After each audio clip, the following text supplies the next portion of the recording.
welcome to my channel. Today's video is going to be a little different. It's going to be more serious. I'm going to go ahead and do a warning that if you get offended or miscarriage topic is not for you, this video is definitely not for you. It's been a while since I've done an update on YouTube, and it's been a pretty crazy about 6 weeks. Well, I guess I'll just go ahead and start from the beginning. I never made it to my OB. I never made it to my first OB appointment.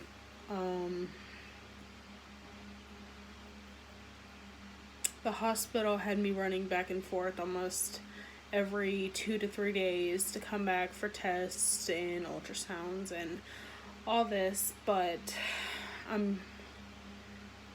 it's just a hard topic for me to talk about right now. So I'm gonna do this video the best I can, and just keep me in y'all's prayers, please. I'm gonna start off by saying that from the first time I went to the hospital, I knew that there was something wrong with the baby. I don't know what was telling me that, but there was something definitely wrong. So the first time I went was June 25th. They ran all the tests they needed to be done, and the doctor came back and told me they confirmed that I was pregnant, but it was too early to see anything on, inside ultrasound and stuff. So they told me to come back in 2 to 3 days. So I did that. My HCG was fine. At this point, they were not worried about the baby because they thought it was so early. So the next time I went, it was June 28th. Again, they ran all the tests they needed to be done. They said, the doctor again comes back, says there's no sign of pregnancy. Again, I was in early pregnancy. My HCG was in the 900s. So again, they told me to come back in 3 to 2 days. So I came back on July 1st, John's birthday. They did all the tests again, and the doctor tells me that they are starting to see early signs of pregnancy. The only thing that they saw was a sac. Again, my HCG was going up higher and higher. So again, they told me to come back in 2 to 3 days. I came back on July 8th. They did all the tests again, and at this point, all they could see was a sac. So at this point, the hospital told me to come back in 3 days, 2 to 3 days again. So I got tired of hearing the same thing from the same doctor at this hospital. So I went to another hospital to see if they, maybe the ultrasound wasn't as good as the other one, but I had never had a problem with this hospital. But with the previous hospital, I've always had problems with. I'm not gonna lie, it's not the best hospital ever. So I went to this other hospital. I'm not gonna put any names in here. I'm not gonna put the names. I'm not gonna put them out there. But they did all the testing. They did everything. And the doctor told me the same thing, but they were also worried because my HCG was so high and not seeing anything on ultrasound. They were saying I would miscarry. They were worried because my HCG was so high and they weren't seeing like a fetal pole inside the sac, is why they were saying that I would miscarry. So a few days went by, again 2 to 3 days. I came back with severe cramping. I went in because my medicine wasn't working, and they they wanted to make sure, well, honestly, they wanted to do all the tests again. Excuse me. They wanted to do all the tests again for themselves. And I was admitted.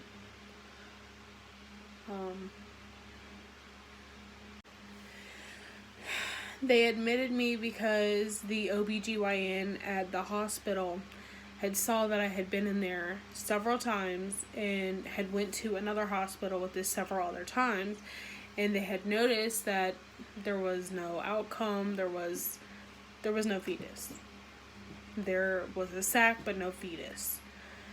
So she scheduled me to have a emergency D&C the next morning under anesthesia.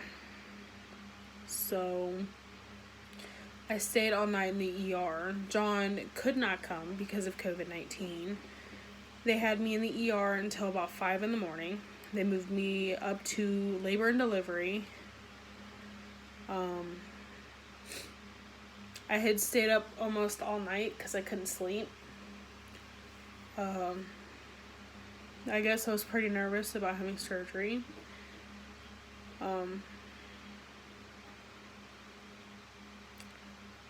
I pretty much stayed up the entire night by myself because I was scared.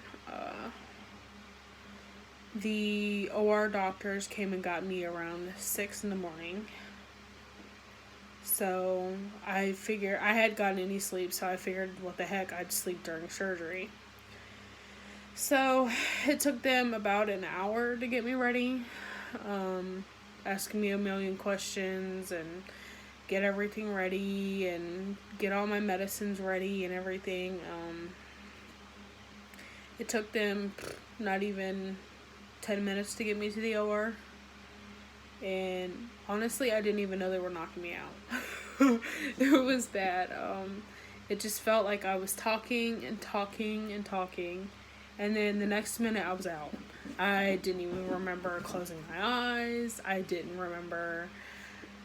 I didn't remember anything.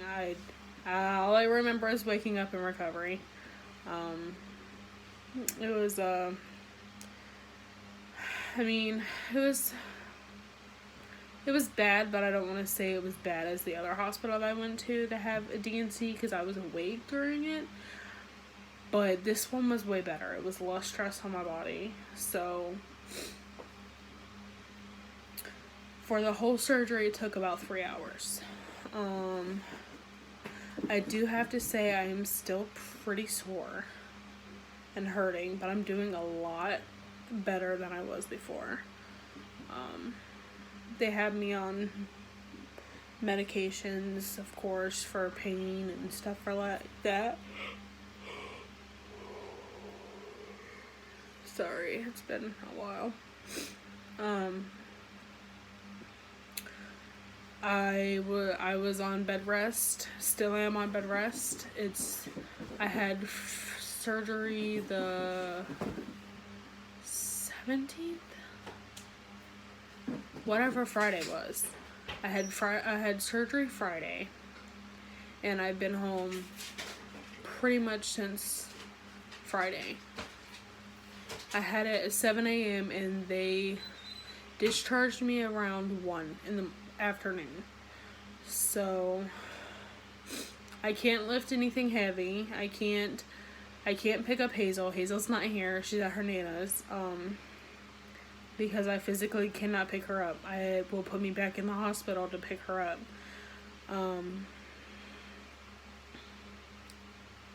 That's pretty much all I can say. It's just, I knew there was something wrong, and I kept trying to deny it myself, and it did not help me out at all. I can say that my body will not allow me to miscarry by myself. That's why I had to have this D&C surgically done, because my body will not allow me to miscarry by myself. That's one thing that I hate about my body. I can start the process, but I cannot finish it. It's just, it's still really hard to talk about, but I wanted to get this out there while it's still fresh and in there. And I know maybe one of y'all who watched this video may be going through this, and yeah, it's really hard. I have to go back to my OB in 2 weeks for a update. I have to go for another appointment in 2 weeks. But other than that, I pretty much can't do anything else right now. I'm on bed rest. It pretty much, I want to say it's a blessing in disguise because we weren't ready. But only God knows what he's doing. So I'm not going to question him and what he's doing. So he knows what's right for me, and he knows what's good for my body. Maybe it just wasn't ready, I don't know. But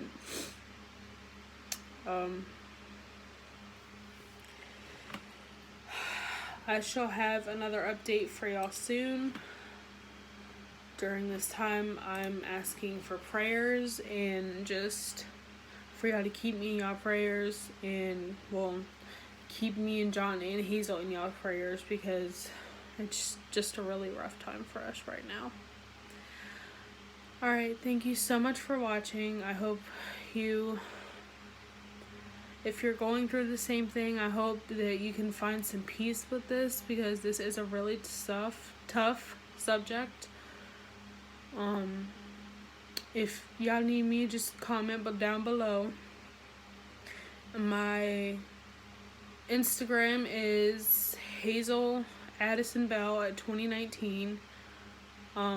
It's pictures of her. Y'all can see her online. I post very often, but I'm gonna go get some rest now.